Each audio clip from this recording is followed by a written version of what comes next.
Je m'appelle Avril Anne. Le jardin à Kansas City bourdonnait de musique d'anniversaire, des guirlandes lumineuses étaient tendues sur la clôture et l'odeur des hamburgers grillés flottait partout. Maman, Judith, se tenait sur les marches du patio, le verre levé, sa voix tranchant le brouhaha comme si la nuit lui appartenait. Certains enfants vous rendent fiers chaque jour, dit-elle, les yeux rivés sur mon frère, Travis. D'autres on aimerait juste ne pas avoir à les voir du tout. Des rires fusèrent. Travis sourit. Papa resta silencieux, comme toujours. Je levai mon propre verre, lui rendant son sourire. Bonne nouvelle, maman.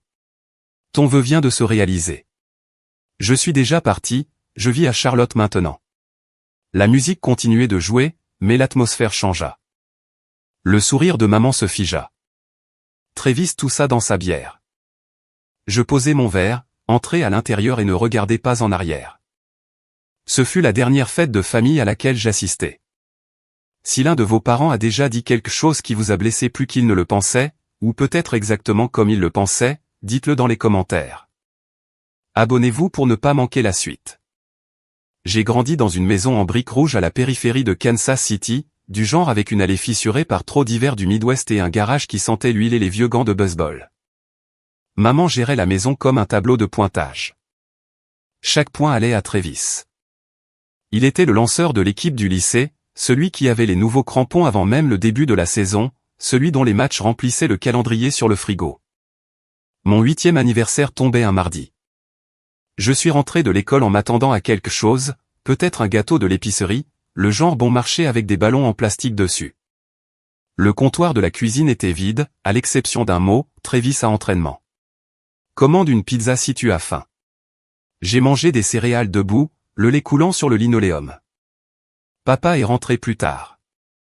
La cravate desserrée, il m'a ébouriffé les cheveux sans un mot.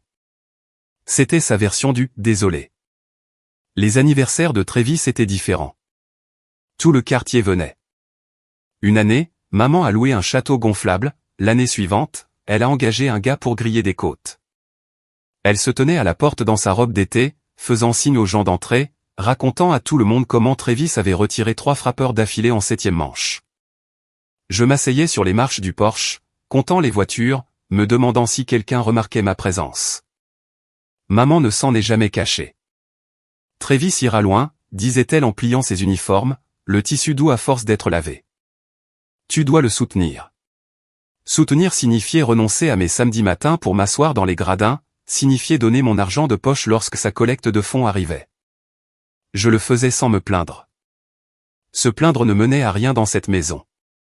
Papa, Harold, travaillait en ville, des chiffres et des feuilles de calcul toute la journée. Il rentrait fatigué, enlevait ses chaussures près de la porte et disparaissait dans son bureau avec la télé. Si maman élevait la voix à propos de Travis qui avait besoin de nouvel équipement, il hochait la tête et signait le chèque. Si je demandais 20 $ pour une sortie scolaire, il levait les yeux juste assez longtemps pour dire « demande à ta mère ». Et c'était tout. La seule personne qui me voyait était tante Eileen, la sœur cadette de papa. Elle vivait de l'autre côté de la ville dans un petit appartement au-dessus d'une boulangerie, le genre où l'odeur des brioches à la cannelle s'infiltrait à travers le plancher. Elle a commencé à venir les dimanches, sans prévenir, se garant dans l'allée avec sa Honda cabossée, le coffre plein de courses qu'elle n'avait pas besoin d'acheter. Maman fronçait les sourcils mais la laissait entrer. Eileen attendait que maman soit sous la douche ou sortie faire des courses. Alors, elle glissait une enveloppe dans mon sac à dos, 50 $, parfois 100, pliée serrée avec un élastique. Pour les livres, chuchotait-elle en se tapotant le côté du nez, comme si c'était notre code secret, ou tout ce dont tu as besoin.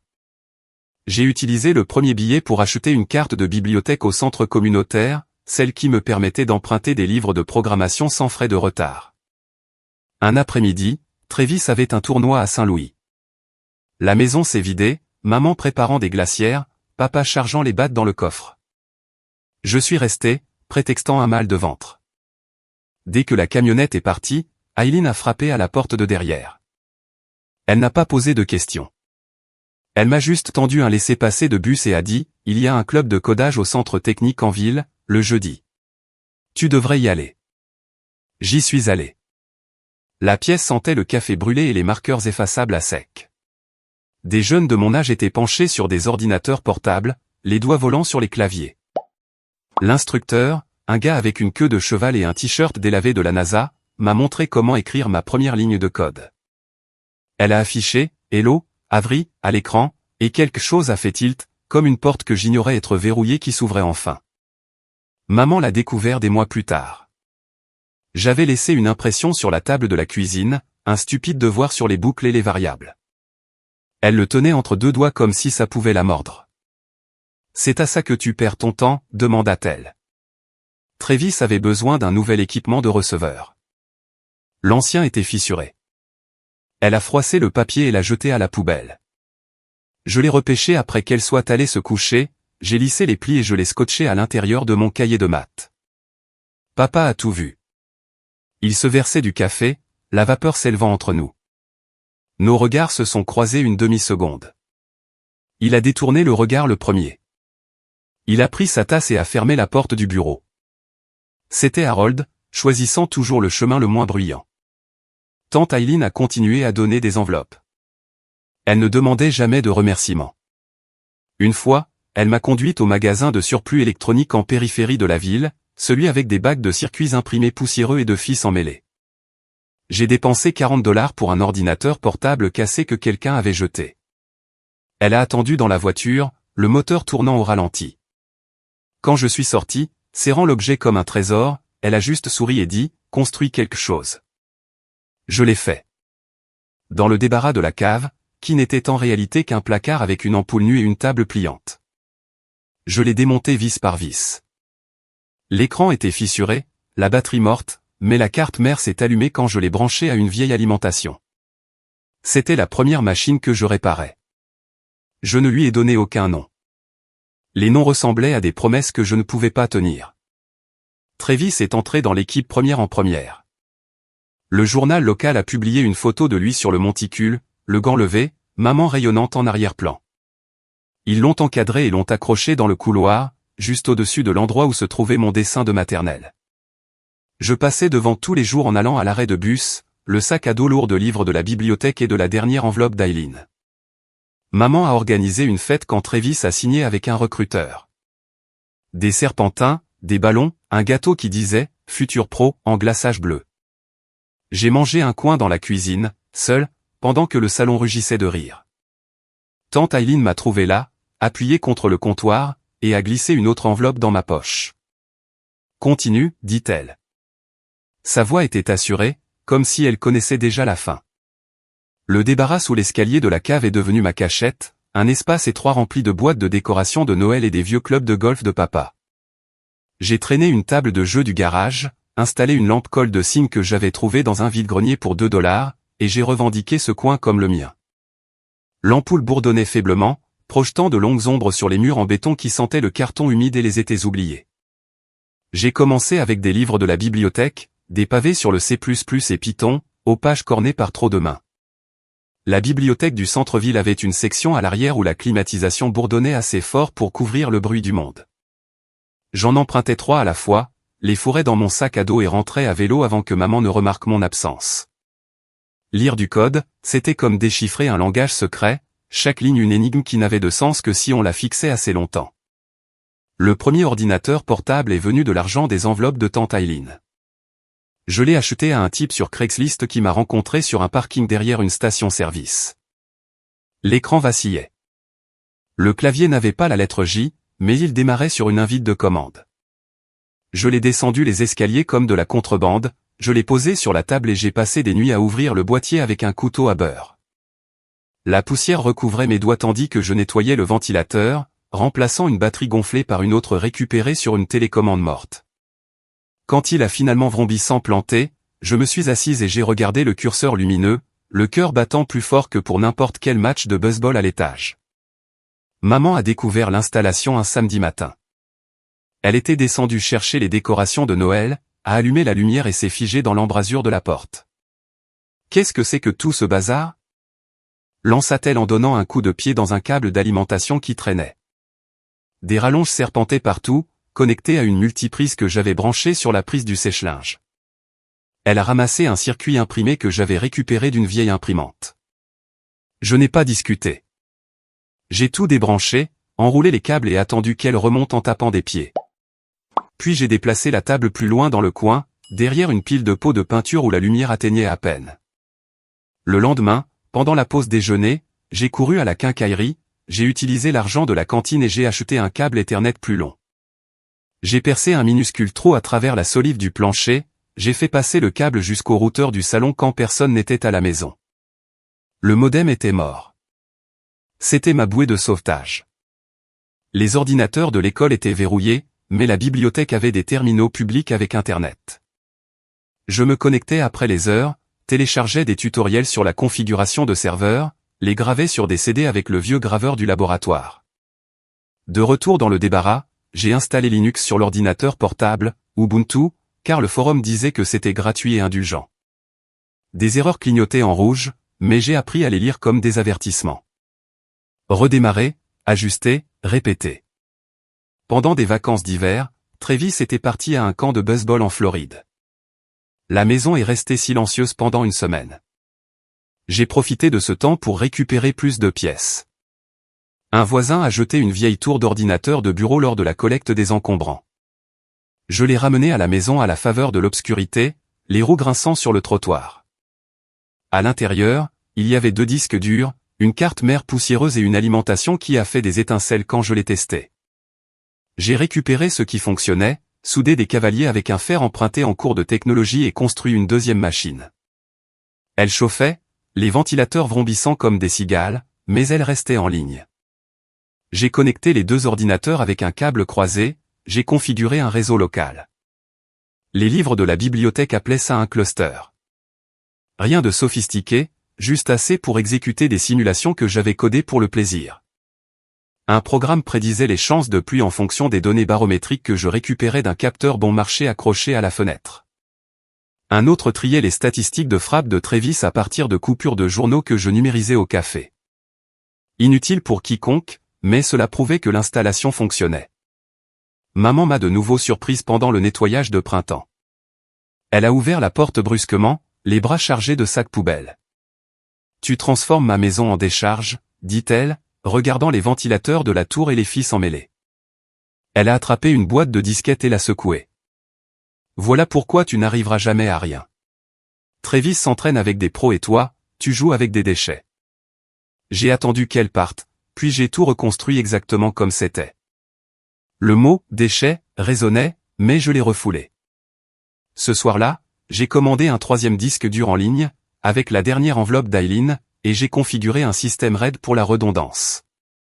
Les machines se parlaient désormais, se partageant la charge, sauvegardant les données. J'ai appelé le réseau, rien. Les étiquettes invitaient aux questions. En seconde, le débarras avait sa routine. Je me glissais en bas après le dîner, casque sur les oreilles pour bloquer la télé à l'étage, et je codais jusqu'à ce que l'ampoule vacille. Les forums sont devenus mes camarades de classe, des utilisateurs avec des pseudonymes comme Colonel Panic et Byteme qui répondaient aux questions à 2 heures du matin.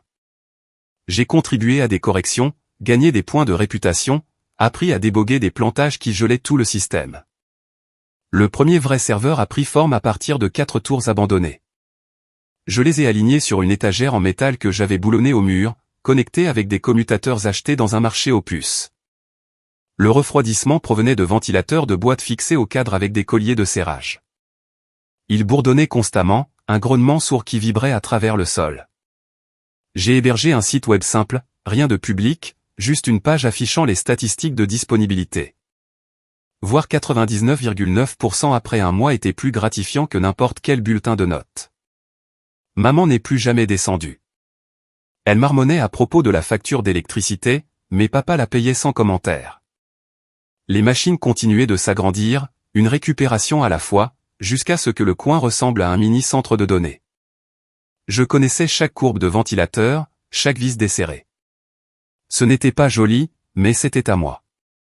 Une enveloppe de l'UNC Charlotte est arrivée un après-midi d'automne, un papier crème épais avec le sceau de l'université en relief doré. Je l'ai trouvé sur le comptoir de la cuisine, à moitié enfoui sous les lettres de recrutement de Travis et les circulaires de coupons de maman. Mon nom était tapé en gras sur le devant. J'ai glissé un couteau à beurre sous le rabat, le cœur battant la chamade en sortant le dossier d'admission. Bourse complète, bourse d'études, frais de scolarité, logement, et même une allocation pour les livres. Programme d'informatique, classé parmi les meilleurs de l'État. J'ai attendu le dîner pour en parler. La table était mise avec du pain de viande et de la purée instantanée, la vapeur embuant les fenêtres.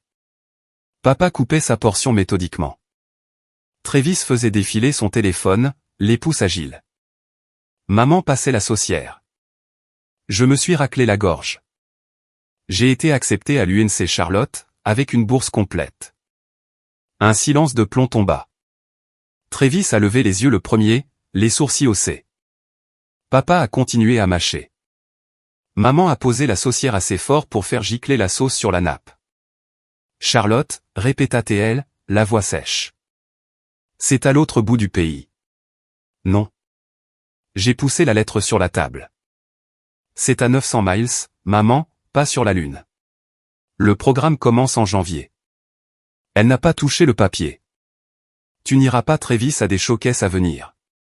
Des entraîneurs universitaires vont venir. Il a besoin de toi ici pour faire les courses. Pour tenir son emploi du temps. Elle se tourna vers papa. Harold, dis-lui. Papa s'essuya la bouche avec une serviette. C'est loin, dit-il, les yeux sur son assiette. C'est tout ce qu'il dit. J'ai senti la chaleur me monter aux joues. C'est mon avenir, pas son équipe de soutien. Maman se pencha en avant. Ton avenir, c'est d'aider la famille. Si Travis est repêché, nous en profitons tous. Tu restes, tu suis des cours au community college si tu es si intelligente. Fin de la discussion. Je me suis levé, la chaise raclant bruyamment sur le carrelage. Ce n'est pas votre décision. J'ai attrapé la lettre et me suis dirigé vers les escaliers. Maman m'a crié quelque chose sur l'ingratitude, mais je ne me suis pas arrêté. Dans ma chambre, j'ai étalé les documents sur le lit.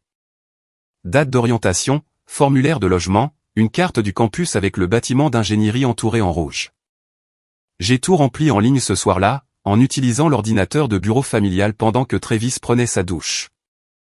Le portail d'acceptation a clignoté en vert, confirmé. Les semaines suivantes furent tendues. Maman ignorait les cartons que je commençais à empiler dans le couloir. Elle programmait les rendez-vous de physiothérapie de Travis pendant mes heures de travail à l'épicerie, m'obligeant à échanger avec des collègues. Papa m'a conduite au DMV pour une nouvelle carte d'identité sans commentaire, mais a refusé de co-signer le contrat de la résidence universitaire. Demande à ta mère, a-t-il répété. Tante Eileen est arrivée à l'improviste un soir, me prenant à part dans le garage. J'ai entendu, a-t-elle chuchoté, me pressant une carte de débit dans la main. 500 $ pour le vol, et pour le reste. Ses yeux étaient déterminés. Tu vas le faire. J'ai réservé le billet en ligne. Kansas City à Charlotte, aller simple, vol de nuit. J'ai imprimé la carte d'embarquement à la bibliothèque, les plier en tout petit et les glisser dans mon manuel de calcul. La veille de mon départ, maman m'a coincé dans la buanderie. Si tu franchis cette porte, tu es seul. Pas de retour pour les vacances. Pas d'argent en cas d'urgence. Elle pliait les maillots de Travis avec des gestes secs. Réfléchis bien. J'ai soutenu son regard. C'est fait. Le jour du départ s'est levé gris et froid. J'ai traîné mon sac de voyage et mon sac à dos sur le trottoir à 4 heures du matin, mon souffle formant un nuage sous la lumière du Porsche. Personne ne bougeait à l'intérieur. J'avais appelé un VTC, 20 $ de la carte d'Eileen. Le chauffeur a chargé mes bagages pendant que je fixais les fenêtres sombres. Les phares ont balayé l'allée. La Honda de tante Eileen est arrivée, le moteur grondant. Elle est sortie dans son manteau, les cheveux en chignon désordonnés. Je ne pouvais pas te laisser partir seule, dit-elle en me serrant fort dans ses bras. Nous avons roulé jusqu'à l'aéroport en silence, la radio diffusant des classiques à faible volume. Elle s'est garée au départ. Ouvre le coffre. Envoie un message quand tu atterris. L'enregistrement s'est bien passé. Les boursiers étaient prioritaires. J'ai fait un signe en passant la sécurité, Eileen se tenant de l'autre côté de la vitre jusqu'à ce que je disparaisse dans le hall.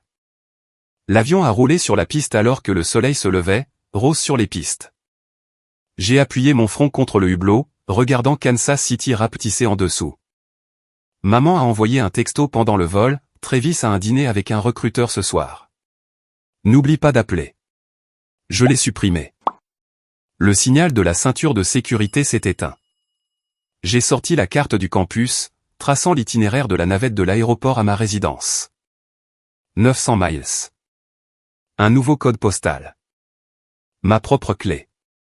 Le dernier message de tante Aileen a vibré alors que nous atterrissions. Fier de toi, ma grande. Construis quelque chose de grand. Je l'ai sauvegardé, j'ai éteint le téléphone et je suis entré dans le terminal. Charlotte sentait le kérosène et les promesses d'avenir. Le trajet en VTC jusqu'au campus a duré 40 minutes.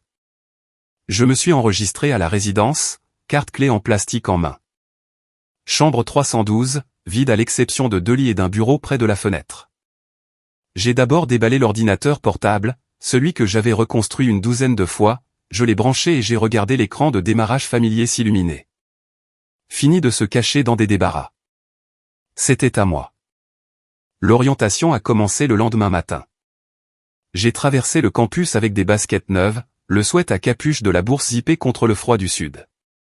Personne ne connaissait mon nom de famille ici. Personne ne s'attendait à ce que je porte des bouteilles d'eau pour les sélections. Juste des cours de code et une page blanche. Cet hiver-là, Charlotte n'a pas eu de neige. Juste un ciel gris et un froid humide qui s'infiltraient à travers mon sweat à capuche pendant les cours du matin. La bourse couvrait les frais de scolarité, mais laissait peu pour la nourriture après le loyer. J'ai pris des services dans un dîner hors du campus. Des boui-boui, des recharges de café sans fin, des pourboires en billets froissés. Le gérant me programmait des services doubles le week-end, le cliquetis des assiettes de l'ouverture à la fermeture. Les nuits appartenaient à l'entrepôt au bord industriel de la ville. Je remplissais les étagères pour un distributeur de fournitures médicales, scannant des codes-barres sous des néons qui bourdonnaient comme des abeilles en colère. La paie était meilleure, des heures supplémentaires payées au noir. Je pointais à 22 heures, chargeais des boîtes de seringues et de pansements jusqu'à ce que les klaxons des chariots élévateurs s'estompent vers l'aube. Je dormais par bribes entre les cours, hochant de la tête sur mes manuels dans les box de la bibliothèque. Un jeudi, le service a duré plus longtemps. Une commande urgente de ventilateurs, les hôpitaux se préparant à la saison de la grippe. Le superviseur aboyait pour un empilement plus rapide. Je manœuvrais le transpalette électrique dans des allées étroites, des palettes empilées haut de caisse. Mes yeux brûlaient de fatigue, mais l'horloge indiquait un triple salaire. J'ai reculé trop vite dans un virage, la roue accrochant une sangle lâche. Le transpalette a basculé, une tour de boîte se déplaçant vers moi. J'ai sauté pour l'éviter, mais mon pied a glissé sur des cacahuètes d'emballage renversées. La palette s'est écrasée, le bord métallique percutant ma cheville. La douleur fusa dans ma jambe comme du feu. J'ai heurté le béton, le souffle coupé, les alarmes du capteur d'impact hurlant. Des ouvriers ont crié, quelqu'un a coupé le courant. Logan est apparu le premier, un grand type de mon cours d'algorithme qui faisait le même service. Il avait tout vu depuis le quai de chargement. Ne bouge pas, ordonna-t-il en s'agenouillant à côté de moi. Il a arraché sa ceinture, l'a enroulée fermement au-dessus de l'enflure en guise de garrot. Surélève-la. Il a posé ma jambe sur une boîte aplatie, a composé le 911 sur son téléphone à clapet. Le directeur de l'entrepôt planait, marmonnant à propos de rapports d'incident. Les ambulanciers sont arrivés en quelques minutes. Les temps de réponse de Charlotte étaient rapides. Ils ont immobilisé la cheville, m'ont chargé sur une civière. Logan est monté dans l'ambulance, tenant mon sac à dos. « Tu ne paieras pas pour ça », dit-il quand j'ai protesté contre la facture. L'assurance accident du travail couvre ça. Aux urgences, les radios ont montré une fracture nette. Pas de chirurgie, juste une botte et des béquilles. Le médecin a prescrit un repos que je ne pouvais pas me permettre. Logan m'a ramené à la résidence dans sa Civic rouillée, les feux de détresse clignotant. « Tu auras besoin d'aide pour les notes », a-t-il déclaré. Pas de discussion. Il a commencé à venir après ses services, l'ordinateur portable en équilibre sur ses genoux, partageant des extraits de code du cours. Nous déboguions les devoirs ensemble, échangeant des boissons énergisantes contre de la concentration. L'entrepôt m'a licencié la semaine suivante, politique maison après les blessures. Le dîner a également réduit mes heures, prétextant la basse saison. Le loyer approchait. J'ai clopiné jusqu'au bureau d'aide financière, suppliant pour des fonds d'urgence. Ils m'ont offert un prêt avec intérêt. Tante Aileen a viré $300 de ses économies, sans poser de questions. Ça a payé les courses et le bus. Logan a proposé l'idée lors d'une soirée pizza tardive dans le salon de la résidence. On se noie tous les deux dans les données des fournitures médicales de cet entrepôt, dit-il en s'essuyant la sauce du menton. Les hôpitaux perdent la trace des stocks pendant les pics d'activité. Et si on créait un logiciel pour prédire les pénuries? Il a dessiné des organigrammes sur des serviettes en papier, des modèles d'apprentissage automatique entraînés sur les journaux d'expédition. J'ai regardé les diagrammes. Ma cheville me lançait dans la botte, mais les chiffres avaient du sens. Nous avions accès à des ensembles de données publiques du CDC, plus des enregistrements anonymisés que j'avais copiés avant de me faire virer. Drew, un senior en bioinformatique, nous a rejoints après nous avoir entendus dans le laboratoire informatique. Il a apporté son expertise en réseaux neuronaux, une intensité tranquille qui équilibrait l'énergie de Logan. Nous avons codé dans la cave du bâtiment d'ingénierie, sur des machines que nous avions récupérées dans les surplus. Le prototype fonctionnait sur mon vieil ordinateur portable, maintenant avec le bureau de Logan et la tour de jeu de Drew. Il extrayait les historiques de commandes, signalait les stocks bas sur les articles critiques comme les EPI. La précision a atteint 85% sur les données de test.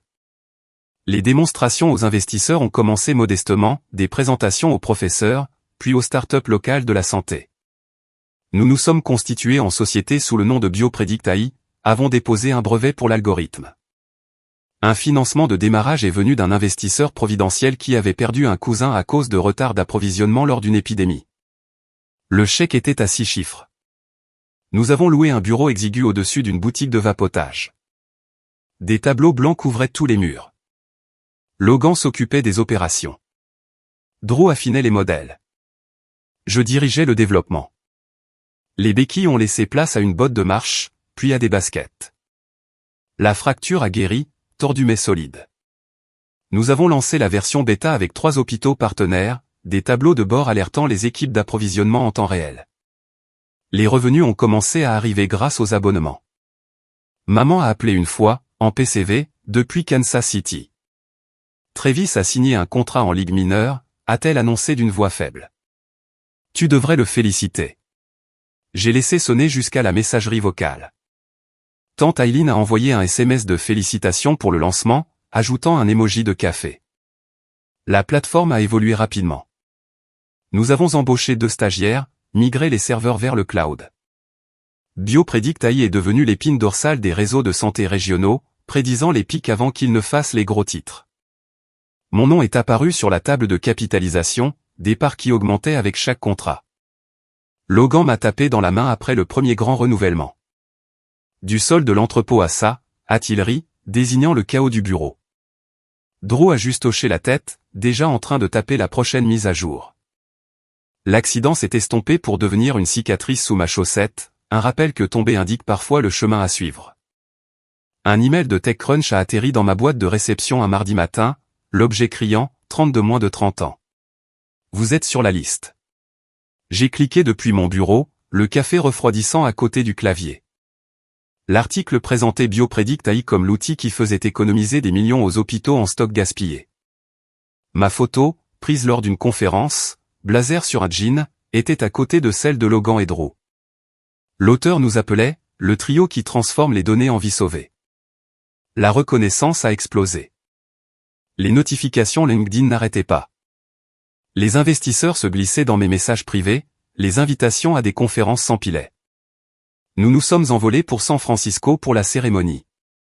Une soirée de gala, nous avons loué des smokings et une robe dans une boutique de Fillmore.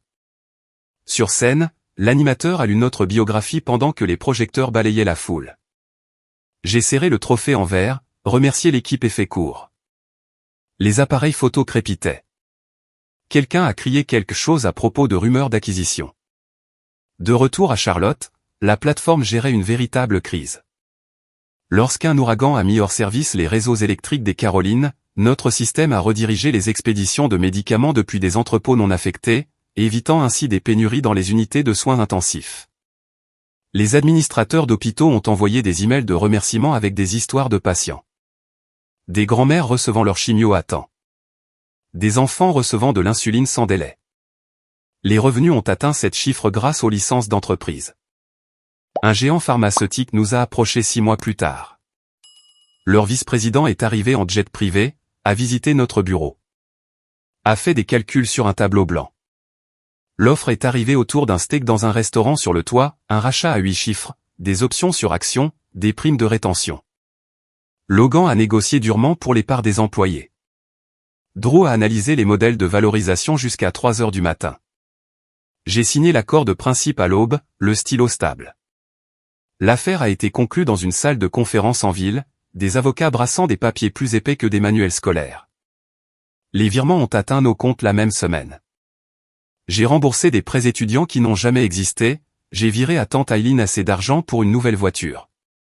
Elle a répondu avec une photo du concessionnaire, en légende, fini les fuites de la Honda. J'ai cherché une maison le week-end, passant devant des banlieues pavillonnaires jusqu'à ce que le lac Norman apparaisse, son eau bleue scintillant sous les pins. L'agent immobilier m'a montré une villa moderne dans une crique tranquille, des baies vitrées, un quai s'avançant sur le lac, une cuisine assez grande pour un restaurant. J'ai parcouru le grand salon vide, mes talons résonnant sur le bois franc, et j'ai imaginé des réunions sans tableau de pointage. La clôture de la vente a pris 30 jours. J'ai emménagé avec des cartons étiquetés au marqueur, l'ordinateur portable qui a tout commencé sur le comptoir. La salle à manger a eu une table sur mesure, en chêne massif, de 3 mètres de long, pour 10 personnes. Pas de chaise haute, pas de place assignée. J'ai poncé la surface moi-même un week-end, l'odeur âpre de la teinture flottant dans l'air. Logan a aidé à porter les bancs, la sueur perlant alors que nous mettions les pieds à niveau. C'est une sacrée amélioration, a-t-il dit en tapant sur le bois. Drew est arrivé plus tard avec une bière pour la pendaison de crémaillère, a installé un hub intelligent qui contrôlait les lumières et la musique depuis une application. Nous avons baptisé la table avec des plats à emporter, la sauce barbecue tachant le grain du bois, les rires rebondissant sur les plafonds voûtés. L'équipe d'acquisition nous a gardés comme consultants. Je prenais l'avion pour des réunions du conseil d'administration à New York, je présentais des prévisions trimestrielles, je regardais la plateforme s'intégrer aux réseaux nationaux. Des communiqués de presse annonçaient que BioPredict alimentait 80% des hôpitaux du Sud-Est. Mes parts s'accumulaient par tranches, assez pour financer des projets parallèles sans supplier les investisseurs en capital risque. Les voisins ont commencé à venir pour des fêtes au bord du lac. Raphaël, le père célibataire d'à côté, a amené sa fille et une glacière de soda. Nous avons grillé des steaks sur le quai, les enfants sautant dans l'eau estivale. Le docteur Kahn, mon ancien professeur d'algorithme, est venu pour un week-end de retraite, s'émerveillant de la vue depuis la terrasse. Tu as construit plus que du code, a-t-il dit en trinquant. J'ai organisé des camps de codage dans la salle multimédia du sous-sol, un projecteur diffusant des tutoriels sur le mur. Des adolescents locaux ont appris Python en mangeant de la pizza, les yeux écarquillés devant le rack de serveurs qui bourdonnait dans un coin. Un jeune a corrigé un bug dans notre dépôt open source. Sa demande de fusion a été intégrée en direct. J'ai encadré le message de commis au-dessus de la cheminée. La table a connu son premier Thanksgiving sans drame familial. Logan a découpé la dinde, Drew a préparé des cocktails avec trop de citron vert. La fille de Raphaël a mis la table, les serviettes pliées en cygne. Nous avons mangé jusqu'à plus faim, les plats s'empilant dans l'évier, le lac clapotant devant les fenêtres. Personne n'a vérifié les scores ou les rapports de recrutement. Les avantages de l'acquisition comprenaient une voiture de fonction. J'ai choisi un SUV hybride, je l'ai garé dans le garage pour 3 voitures. Les matins commençaient avec un café sur le quai, l'ordinateur portable ouvert sur les tableaux de bord du marché. L'argent du rachat était placé dans des fonds indiciels, croissant tranquillement. J'ai fait des dons équivalents à des bourses d'études STEM à l'UNC Charlotte, anonymement au début. TechCrunch a fait un suivi avec un article, que sont-ils devenus? Le photographe m'a prise à la table, la lumière du soleil entrant à flot par la vitre. L'article me citait, le succès n'est pas un trophée. C'est un espace pour les gens qui vous choisissent. Les actions ont grimpé en flèche. Ma valeur nette a franchi des virgules que je n'avais jamais imaginées. La villa est devenue le quartier général de tradition choisie. Des brunchs dominicaux avec des mimosas, des soirées jeux où Drew gagnait toujours aux cartes. Raphaël nous a appris à pêcher depuis le quai, prise et remise à l'eau, photos seulement. Le docteur Kahn a amené des conférenciers invités, les débats faisant rage jusqu'à minuit. La table a tout supporté, les éclaboussures, les disputes, les toasts. Un soir, au crépuscule, je me promenais sur la propriété, l'eau calme comme un miroir. La table en chêne était visible à travers les fenêtres, vide mais en attente. À 900 miles de Kansas City. Zéro regret. Le rachat a financé la liberté. La maison du lac a construit la famille que j'avais conçue. 6 ans plus tard, une invitation pour le 60e anniversaire de maman est arrivée par la poste, un carton épais avec des lettres dorées. L'enveloppe portait mon ancienne adresse de Kansas City, barrée, la nouvelle imprimée sur une étiquette soignée. Je l'ai retournée 2 fois, le pouce traçant l'autocollant de l'expéditeur. La curiosité a gagné. J'ai réservé un vol sans escale, j'ai fait une valise légère et j'ai atterri le vendredi soir. La voiture de location sentait le désodorisant au pain. J'ai suivi la route familière, passant devant les terrains du lycée où Travis s'entraînait autrefois, le dîner où j'avais nettoyé les tables. La maison en briques rouges paraissait plus petite, la peinture s'écaillait au coin, l'allée plus fissurée. Des ballons flottaient à la boîte aux lettres, la musique pulsait depuis le jardin.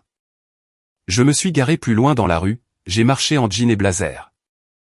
Les invités se pressaient sur le patio, des voisins, d'anciens entraîneurs, des parents que je reconnaissais à peine. Papa m'a vu le premier, près du grill, une spatule à la main. « Avery », dit-il, la voix neutre. Il m'a serré brièvement dans ses bras, il sentait le charbon de bois. Maman est apparue à la porte, un tablier sur sa robe, les yeux plissés. « Tu es venu » a-t-elle constaté, s'essuyant les mains sur une serviette. Pas de sourire. Travis s'est approché lourdement, sa bedaine tendant sa chemise, la poignée de main molle. « Salut sœurette, j'ai entendu dire que tu es une sorte de génie de la tech maintenant. » Il m'a tapé sur l'épaule, un peu trop fort. La fête a tourbillonné, découpe du gâteau, discours sur le service communautaire de maman. Je me tenais sur le côté, sirotant de l'eau. Maman a levé son verre depuis les marches. À la famille, a-t-elle porté un toast, puis son regard s'est posé sur moi. Il y a des enfants qu'on aimerait ne pas avoir à voir tous les jours, mais le sang vous lie. Les rires ont éclaté. Travis a reniflé. Papa a fixé l'herbe. Les mots ont frappé comme un déjà-vu, plus vif cette fois. J'ai posé mon gobelet, j'ai marché droit vers elle. Ton vœu s'est réalisé il y a des années. Je vis à Charlotte, de façon permanente. Le visage de maman s'est empourpré. Ne fais pas de scène à ma fête. Pas de scène, ai-je répondu. Juste les faits. Je me suis retourné, me frayant un chemin à travers la foule. Quelqu'un a chuchoté. Travis m'a crié quelque chose à propos du respect. J'ai continué à marcher, les clés déjà à la main. Le trajet jusqu'à l'aéroport était flou, les lumières de l'autoroute filant, la radio éteinte. Je suis monté à bord du vol de nuit, la ceinture bouclée avant le décollage. Le téléphone a vibré alors que les roues quittaient le sol, le numéro de maman. Appelle-moi. Il faut qu'on parle. Je l'ai bloqué en plein vol, l'écran devenant noir. De retour à Charlotte à l'aube, j'ai supprimé le contact, effacé la conversation. Plus de notifications de cet indicatif régional. La villa attendait, silencieuse, le lac scintillant derrière les fenêtres. J'ai préparé du café, je me suis assise sur le quai, regardant le soleil monter. 6 ans de silence confirmé. Papa a envoyé un email une fois, transféré d'un ancien compte. Ta mère est contrariée. Travis a perdu son parrainage. Je l'ai archivé sans le lire. Tante Aileen a envoyé un emoji pouce levé, rien d'autre. La fête s'est estompée comme un mauvais rêve. Le travail a repris. Appel du lundi, feuille de route des produits. Les collègues ont posé des questions sur le voyage. J'ai haussé les épaules. Obligation familiale, c'est fait. Pas de détails. La fracture d'il y a longtemps me faisait mal par temps froid. Cette coupure était plus nette. J'ai changé mon contact d'urgence pour Logan, mis à jour les formulaires de bénéficiaires. Les avocats ont géré les documents par Zoom. Pas de questions. Le passé est resté à Kansas City, enterré sous des ficelles de ballons et des miettes de gâteau. Un soir, Raphaël faisait griller du poisson à côté. Il m'a fait signe de venir. Ça va, a-t-il demandé en retournant les filets. J'ai hoché la tête, j'ai accepté une assiette. Nous avons mangé sur son patio, les enfants poursuivant les lucioles. Simple. Choisi. Le numéro bloqué a essayé depuis une nouvelle ligne des semaines plus tard. Messagerie vocale de Travis, des excuses pâteuses. Il avait besoin d'argent pour des frais d'avocat. J'ai supprimé sans écouter. J'ai vidé la corbeille. Définitivement. Les photos de l'anniversaire de maman ont fait surface sur le réseau social d'un cousin. Des sourires, aucune mention de mon départ. J'ai fait défiler, je me suis désabonné du fil. La distance n'était plus une question de kilomètres. C'était une question de réglage. Je prenais l'avion en classe affaires pour des conférences, je parlais dans des panels sur l'éthique de l'IA. Les journalistes posaient des questions sur mes origines. Je mentionnais la bourse, j'omettais le reste. L'histoire m'appartenait, c'était à moi de la façonner. Tante Aileen est venue une fois, a fait le tour du lac dans sa nouvelle berline. Fier ne suffit pas, a-t-elle dit au dîner. Nous avons trinqué avec de l'eau pétillante. Elle est repartie avec des restes. Sans un regard en arrière. L'invitation est allée dans un tiroir, puis dans la déchiqueteuse, des confettis en papier pour un parterre de jardin. Des racines dans un nouveau sol. Kansas City est devenu un point sur les applications météo, consultées pour les vols, rien de plus. L'humidité de Charlotte était devenue familière maintenant, les matins vifs au bord de l'eau. Je courais sur le chemin du quai au lever du soleil, écouteurs aux oreilles, playlist à fond. 1 an a passé. Pas de carte, pas d'appel. Le silence était d'or. J'ai organisé une retraite d'équipe à la villa, des sessions de stratégie autour de la table en chêne. Des tableaux blancs sur des chevalets. Drew esquissait des feuilles de route. Logan commandait le traiteur. Productif. Paisible. L'écho du passé ne résonnait plus que dans ma mémoire, s'estompant comme du vieux code. Je l'ai réécrit ligne par ligne. Nouvelle validation, construction propre. Charlotte. Définitivement. Le dernier Noël, j'ai ouvert grand les portes de la villa. Des guirlandes lumineuses scintillaient le long du quai. Une odeur de pain flottait depuis l'arbre dans le grand salon. J'avais envoyé des invitations des semaines plus tôt, de simples cartes avec les coordonnées du lac. Les invités sont arrivés avec des plats et des cadeaux emballés, les pneus crissant sur l'allée de gravier. Tante Aileen est arrivée la première, le coffre chargé de boîtes de sa boulangerie préférée de Charlotte. Elle m'a serré dans ses bras sur le seuil, son manteau saupoudré d'une légère neige venue des montagnes. Drew a suivi dans sa berline électrique, portant une caisse de bières artisanales. Raphaël et sa fille ont monté les marches 4 à 4, les bras chargés de tamales fait maison. Le docteur Kahn est arrivé le dernier, l'écharpe nouée avec soin, apportant une boîte de noix épicées. Nous nous sommes réunis autour de la table en chêne, les 10 sièges occupés.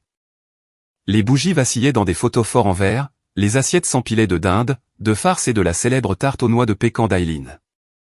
Les rires fusaient par-dessus le cliquetis des couverts. La fille de Raphaël passait la sauce. Drew resservait les verres. Le docteur Kahn racontait des histoires de percées sur le campus. Sans ordre du jour, sans compter les points. Mon téléphone a vibré au milieu du repas. Numéro inconnu, indicatif de Kansas City. Je l'ai mis en silencieux, mais il a sonné à nouveau. Je suis allé dans la cuisine, j'ai répondu à voix basse. La voix de ma mère a crépité. Travis a tout perdu. Les parrainages sont partis. La maison est saisie, les poursuites s'accumulent. Il a besoin d'aide. J'ai jeté un coup d'œil à la table. Aileen coupait la tarte, Drew prenait des photos. Raphaël apprenait un tour de cartes à la petite. Dis-lui d'appeler un avocat, ai-je dit. C'est la famille, a insisté maman. Tu as de l'argent maintenant. Cette table n'a pas de place pour ceux qui m'ont mise à la porte. J'ai mis fin à l'appel, bloqué le numéro, éteint le téléphone. Je suis retourné à ma place. Drew a haussé un sourcil. J'ai secoué la tête une fois. La conversation a repris. Le dessert a laissé place aux annonces. Je me suis levé, un verre à la main. Une dernière chose. J'ai expliqué la fondation Avrilan, financée par les bénéfices de l'acquisition, axée sur des bourses complètes pour les étudiants à faible revenu en STEM confrontés à la résistance familiale. Les candidatures ouvraient en janvier. Le mentorat était inclus. Le docteur Kahn a proposé de présider le conseil d'administration. Aileen a essuyé une larme, hochant la tête fermement. Nous avons trinqué au fond, les verres tintants. La fille de Raphaël a demandé si elle pourrait postuler un jour. Absolument, ai-je répondu. La table a explosé en plans, collecte de fonds, camp de codage, réseau d'anciens élèves. L'énergie bourdonnait comme au début de la start-up. Plus tard, nous nous sommes emmitouflés pour les feux d'artifice sur le quai. Un petit spectacle que j'avais commandé, les explosions se reflétant sur l'eau. Les enfants faisaient des « oh », les adultes prenaient des photos. Le docteur Kahn m'a pris à part. C'est ça, un héritage, dit-il doucement. J'ai souri, regardant les couleurs exploser au-dessus de nous. Le nettoyage s'est fait en commun, Drew à la vaisselle, Raphaël emballant les restes, Aileen étiquetant les contenants. Les lumières de l'arbre brillaient doucement alors que le dernier invité partait. J'ai verrouillé la porte, seul dans le silence, la table débarrassée, les chaises rentrées, le lac clapotant dehors. La fondation a été lancée publiquement au printemps. Le communiqué de presse a fait les nouvelles locales, les candidatures ont afflué. La première bénéficiaire, une fille du Missouri rural, dont les parents voulaient la marier à 18 ans. Elle s'en est sortie grâce au code, tout comme moi. Je l'ai rencontrée à l'orientation, lui ai remis le chèque personnellement. Maman a essayé une fois de plus. Une lettre, transférée d'une ancienne adresse, plaidant pour les frais de désintoxication de Trévis. J'ai écrit, retour à l'expéditeur, et les mise dans la boîte aux lettres. Aucune réponse nécessaire. Tante Aileen a déménagé plus près. A acheté un condo à 10 minutes. Les dîners du dimanche sont devenus une routine. Ses recettes, mon grill. Drew et Raphaël se joignaient souvent. Les enfants grandissaient vite. Le docteur Kahn a pris sa retraite, consulté pour la fondation, pro bono. La table accueillait des jalons, remises de subventions, anniversaires. Des mardis tranquilles avec des plats à emporter. Les sièges tournaient, mais le noyau restait. Pas de place vide pour la culpabilité. Au fil des ans, la fondation en a financé des dizaines. Les diplômés envoyaient des nouvelles, brevets déposés, entreprises créées. J'ai encadré leurs emails au-dessus de la cheminée, à côté du trophée TechCrunch. Un soir de Noël tranquille, je me suis assise seule à la table, le café fumant. Le téléphone silencieux, le lac gelé sur les bords. La famille, ce n'était pas le sang. C'étaient les gens qui étaient là, qui restaient, qui vous choisissaient en retour. J'avais construit cela. Complètement coupé des anciennes racines, profondément ancré dans les nouvelles. La leçon s'est cristallisée. La vraie famille, c'est la table que vous dressez, les portes que vous ouvrez, les mains que vous tenez sans obligation. Charlotte, choisie pour toujours.